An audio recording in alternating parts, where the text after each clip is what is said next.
പ്രായം കുറയ്ക്കാൻ ആഗ്രഹിക്കുന്നുണ്ടെങ്കിൽ അല്ലെങ്കിൽ സൗന്ദര്യം കൂട്ടാൻ ആഗ്രഹിക്കുന്നുണ്ടെങ്കിൽ നിങ്ങൾ ഈ വീഡിയോ സ്കിപ്പ് ചെയ്യുകയും ചെയ്യരുത്. ഡോക്ടർ നമസ്കാരം. നമസ്കാരം. ഞാനൊരു ബ്യൂട്ടി പാർലർ പരിചയപ്പെടുത്താന്ന് പറഞ്ഞു കൊണ്ടുവന്നേ. പക്ഷേ ഇവിടെ വന്നപ്പോഴത്തേന് ഒരു ആയുർവേദ ഹോസ്പിറ്റൽ. എന്താ അത്? ബ്യൂട്ടി പാർലർ അല്ല, നമ്മുടെ ബ്യൂട്ടി കോസ്മെറ്റിക് ക്ലിനിക് ആണ്. ബ്യൂട്ടി പാർലറിൽ പോകുന്ന എല്ലാ കാര്യങ്ങളും ഇവിടെ ചെയ്യല്ലേ? അതെ അതെ, എല്ലാം ചെയ്യാം. നമുക്ക് സൈഡ് എഫക്ട്സ് ഇല്ല. നമുക്ക് വന്നിട്ട് എല്ലാം ആയുർവേദമാണല്ലേ? അത് യാതൊരു സൈഡ് എഫക്റ്റും ഇല്ല. എല്ലാം ആയുർവേദമാണ്. ആയുർവേദത്തിലാണ് അതൊരു കോമ്പിനേഷൻ രീതിയിലാണ് ചെയ്യുന്നത്. ഒരു ആയുർവേദ എല്ലാം ചെയ്തൊരു കോമ്പിനേഷൻ രീതിയിലുള്ള ട്രീറ്റ്മെന്റ് ആണ് വരുന്നത്. അതും വളരെ ചെറിയ പൈസയ്ക്ക്. അപ്പോൾ അതിന്റെ ഡീറ്റെയിൽസ് എന്താണെന്നുള്ളത് നമുക്ക് കൂടുതൽ അകത്ത് പോയിട്ട് നോക്കാമല്ലേ? നമ്മൾ പേഷ്യന്റ് വരുമ്പോൾ അവരുടെ കണ്ടീഷൻ അനുസരിച്ചാണ് നമ്മൾ എല്ലാ ട്രീറ്റ്മെന്റും കൊടുക്കുക. അവരുടെ എന്ന് വെച്ചാൽ സ്കിന്നിന്റെ കണ്ടീഷൻസും ബോഡി കണ്ടീഷൻസും എല്ലാം നോക്കിയിട്ട് പ്രകൃതിയൊക്കെ നോക്കിയിട്ടാണ് നമ്മൾ ഓരോരുത്തരുടെയും ട്രീറ്റ്മെന്റ് ചെയ്യുന്നത്. സംവിധാനം കാണുമ്പോഴത്തേന് വിചാരിക്കും സാധാരണക്കാരന് അഫോർഡ് ചെയ്യാൻ പറ്റുന്ന റേറ്റ് ആണോ എന്നുള്ളത് വിചാരിക്കും അല്ലേ? അപ്പോൾ സാധാരണക്കാരൻ അഫോർഡ് ചെയ്യാൻ പറ്റുന്ന റേറ്റ് ആണോ? തീർച്ചയായിട്ടും നമുക്ക് സാധാരണക്കാർക്കും എല്ലാവർക്കും അഫോർഡ് ചെയ്യാൻ പറ്റുന്നത്. അത് സത്യം പറഞ്ഞാൽ ഒരു ബ്യൂട്ടി പാർലറിൽ പോകുന്നതിനെക്കാട്ടിൽ എമൗണ്ട് കുറവാണ് വിത്ത് ഡോക്ടർ. ബ്യൂട്ടി പാർലർ മാറ്റണം, കോസ്മെറ്റിക് ക്ലിനിക് ആണ്.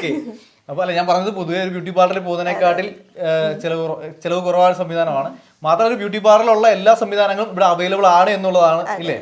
അപ്പോൾ ഇവിടെ ഈ ഒരു പാക്കേജ് എന്തൊക്കെയാണ് വരുന്നത്?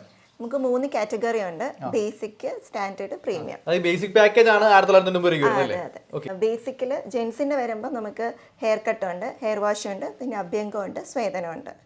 അതിൽ അഭ്യംഗവും സ്വേദനം ആണെങ്കിൽ നമ്മൾ പേഷ്യൻ്റെ കണ്ടീഷൻ അനുസരിച്ചാണ് ചെയ്യുന്നത്. പേഷ്യൻ്റ് അത് ചെയ്യാൻ പറ്റുമോ ഇല്ലയോ എന്നൊക്കെ നോക്കിയിട്ട് ബോഡി പ്രകൃതി എല്ലാം നോക്കിയിട്ടാണ് നമ്മൾ അഭ്യംഗവും സ്വേദനവും ചെയ്യുന്നത്. ഇവിടെ ഒരാൾ കിടപ്പുണ്ട്, ട്രീറ്റ്മെന്റ് ഒക്കെ തുടങ്ങിയിട്ടേ ഉള്ളൂ ഇല്ലേ? എങ്ങനെയുണ്ട്? ഇതേപോലെ ഡോക്ടറാണ്. എങ്ങനെയുണ്ട് ചെയ്തിട്ട്? നല്ലതായിട്ട് തോന്നുന്നുണ്ട്. അപ്പം ആദ്യമായിട്ടാണ് ഇങ്ങനെ ചെയ്യുന്നത് തോന്നില്ലേ? തീർച്ചയായിട്ടും. വെളുപ്പം തോന്നല്ലേ? ഡോക്ടർ എവിടെ വർക്ക് ചെയ്യുന്നത്? ഞാൻ ഇവിടെ അടുത്ത് തന്നെയാണ്. ഇവിടെ അടുത്ത് പ്രാക്ടീസ് ചെയ്യാം. ദന്തലാണ് ഡോക്ടറാണ്. അപ്പോൾ ഇങ്ങനൊരു സംഭവത്തെ പറ്റിയിട്ട് അറിഞ്ഞിട്ട് വന്നാണല്ലേ? അതെ. ഇപ്പം ബേസിക് പാക്ക് എടുത്തേ. നെക്സ്റ്റ് ടൈം എനിക്ക് പ്രീമിയം പാക്ക് ചൂസ് ചെയ്യണമെന്നുണ്ട്. നെക്സ്റ്റ് ടൈം വരുമ്പോൾ നമുക്ക് ആലോചിക്കാം. എന്തെങ്കിലും അലർജി ഉണ്ടോ? ഒന്നുമില്ല. സ്കിൻ എങ്ങനെ? ഓയിലി ആണോ? കുറച്ച് ഡ്രൈ ആയിട്ട്. പിമ്പിൾസ് വരുമോ? ഇല്ല. പിമ്പിൾസ് വരാറുണ്ട്?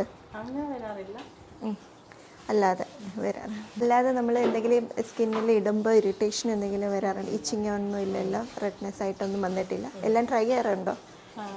ബ്യൂട്ടി പാർലർ എന്നുള്ളതിനകത്തുനിന്ന് ഈ ഒരു ബ്യൂട്ടി ക്ലിനിക് എന്ന് വരുമ്പോഴത്തേക്ക് സംവിധാനത്തിലേക്ക് വരുമ്പോഴത്തേക്കുള്ള ഗുണമെന്ന് പറഞ്ഞു കഴിഞ്ഞാൽ ഡോക്ടർ എപ്പോഴും ഉണ്ടാവും എന്നുള്ളതാണ്. നമ്മുടെ സ്കിന്ന് ഏത് സ്കിന്നാണോ അതിനനുസരിച്ചുള്ള രീതിയിലേക്ക് നമുക്ക് ട്രീറ്റ്മെന്റ് ചെയ്യാന്നുള്ളതല്ലേ?